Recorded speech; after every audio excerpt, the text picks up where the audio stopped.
I had my own room when I was like 8 years old, and that was a time when my parents were pretty well off. We bought a new house in like a new subdivision somewhere, and it was pretty good. It was pretty good. And I had my own room. I set up all my Legos and stuff in there, and it was really comfy. The problem is, ever since I was 8 years old, I haven't had my own room. I've basically lived without privacy since. All throughout middle school and high school, I shared a room with my younger brother, and it wasn't too bad, honestly, for a while. Like in high school, I had a lot of homework and shit to do, so I never really was in my room. I was mostly just doing homework at like the dining room table or something. But I started to want my own room for after a while. Then I went to uni, and the way universities in America are set up are so bad. We had basically universities, especially dormitories, are a privacy nightmare. You're constantly around someone else and it's terrible. But I managed to survive it. So, American universities, and at least the dormitory I stayed in, you shared it with one other person and it was the tiniest fucking room that you can imagine. It couldn't have been more than like 12 feet in width. And you had to share this with another person, so you had like your two beds in there and your desks. And probably when you were sleeping, like if you stuck your hand over and the other person did the same, you could touch each other's hands. It was pretty bad. I was originally supposed to have a roommate who was pretty based. This was back when I used Discord, but he was talking like, hey, how should we contact each other? And this was back when I used Discord, and he also had a Discord, so we contacted each other through there and got to know each other. He was a pretty cool guy, though at the last minute he decided not to go to the university I was going to and instead go to like a community college. So I got stuck with another guy, though this one wasn't too bad. This guy, he was a turbo Riaju, but he was a pretty nice guy. And under most circumstances, I probably would have been friends with this guy. He was pretty nice all around, but I was a weirdo and he was pretty generic. You know, he liked working out and stuff, and he liked playing some frisbee game or something.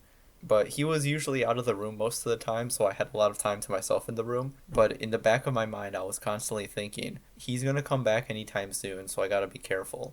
So the biggest issue when you go to a dormitory in university is how the hell am I going to get privacy and how the hell am I going to have time to jerk off?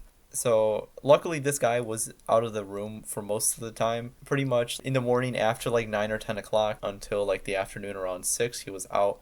He had like a part-time job on campus. So most of the time when I was in there, I was just by myself and it was fine. Not ideal, but it was fine. It was fine mostly because I knew I could have the room to myself most of the time. But it started to get really good when he started to go home a lot. Thinking back on it, I think his first semester he was having a hard time adjusting, and it was my fault because he had a weird as fuck roommate who had a bunch of used tissue in the trash can next to his desk and would constantly be watching anime and never left the room. And that was me. So he would leave the room for the weekend, and he would just like send me a text and be like, "Hey, I'm gonna be back on Monday morning. You have the room to yourself." And I was like, sick. So I would just enjoy being a hikikomori shut-in, and because he wasn't there, I would just be pissing in bottles because otherwise I would have to go to the shared bathroom, which was terrible. Because sometimes when you would go into the room, the shared bathroom, you would just like need to go bathroom and someone was on each of the toilets and there was only two toilets for a floor of maybe like 20 guys and it was like well shit, so that was pretty bad. So I was just pissing in bottles then. It would have been much better to have my own room, but there aren't really many opportunities to have that, so I didn't have my own room then, so I had to have a roommate. But like I said, it wasn't terrible. It wasn't ideal though, and I didn't really have too much privacy. When I first moved there, I was really concerned. It's like, oh man, I gotta sneak around to watch anime or something. I don't want him to watch me. I don't want him to see me watching anime. But then I stopped giving a shit after a while, and he didn't really care. So that was fine. Sophomore year of university was not fine though. It was anything but fine. It was terrifying. It was the year of 2018, or was it 2018? Yeah, 2018 was the worst year of my life. I don't want to get into it because that's probably a story for a different day. If I ever do tell it, I don't really want to tell it because it's kind of uncomfortably personal and I don't want to dig up bad memories for me. But I was in a bad living situation and I had a terrible roommate.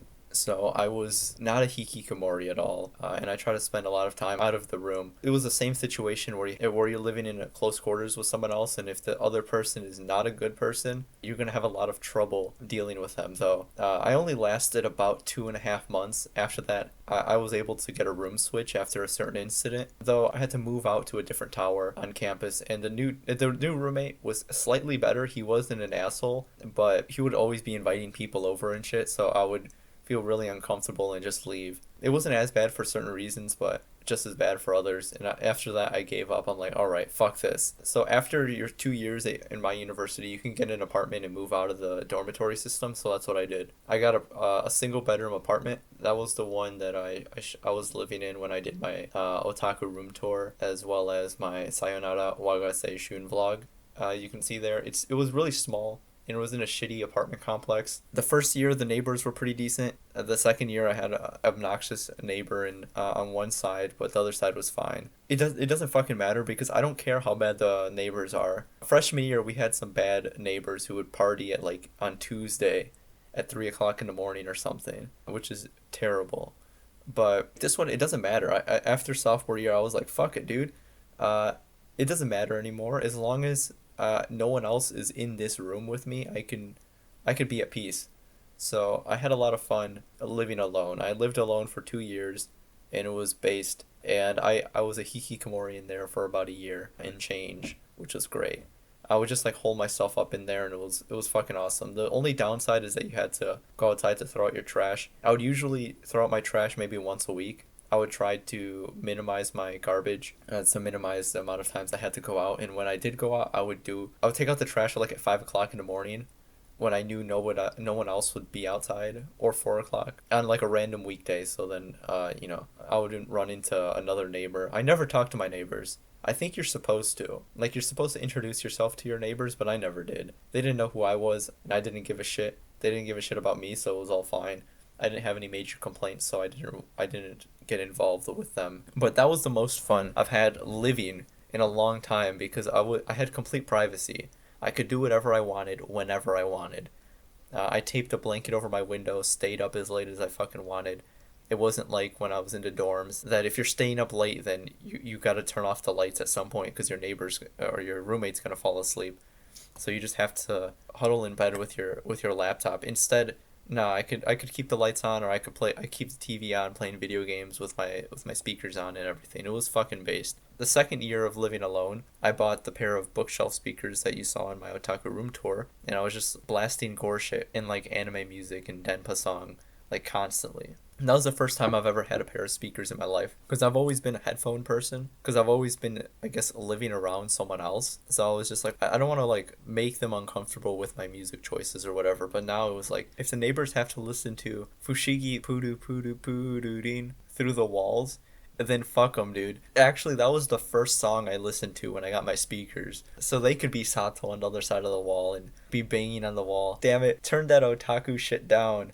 But yeah, that was the first song I played when I got my speakers and I was living in my apartment. And over time, I accrued more posters, and the walls slowly became defaced with anime girl pictures, and it was great. Living there was awesome. My only regret is that I didn't start making YouTube videos earlier, because now that I moved back home, there is significantly less privacy and I have less recording opportunities. Like right now, I'm only able to record because everybody in my house is out somewhere.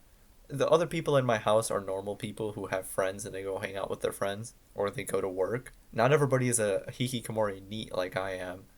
So in the odd times that people are out, I'm able to have an opportunity to record something. So I just save ideas and stuff for when that happens, whenever that might be. But it's unfortunate because there are other times when I do have a really good idea for a video and I can't make because I don't have privacy. I still don't have my own room, unfortunately.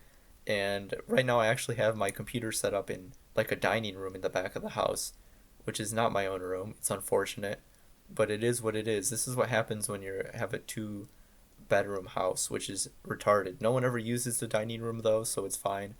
Well, almost nobody does. My parents sometimes come in here to do something on their laptop or whatever, but that's rarely ever happens. So there's like a curtain in between here and the kitchen. So I just like close the curtain, and as long as no one's in the kitchen, it's fine. then I generally have most of the privacy I can want. And then like once everybody goes to sleep and I stay up really late, it's fine.